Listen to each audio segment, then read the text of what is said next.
батюшки лежать. У Троице? Не, Ні? коли святителя Феодосия церковь. А на кладбище.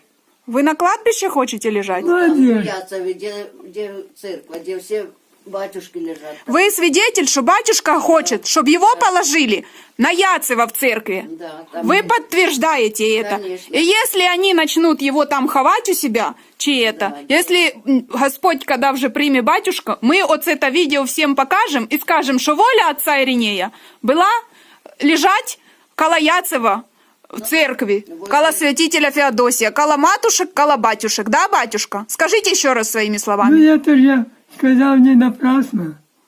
У мене желание такое. Там, где меня поважают, я там и хочу быть. Ну, правильно. А если там все батюшки я не похоронены, матушки, которые- будут меня так, Там їх і как хоронять. чужие.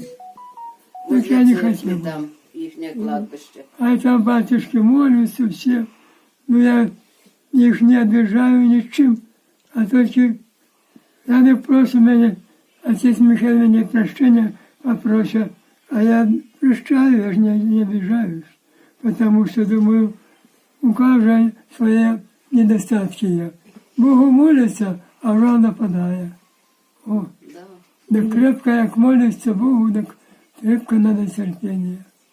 Вот так что у меня ще иконок, бачите, сколько?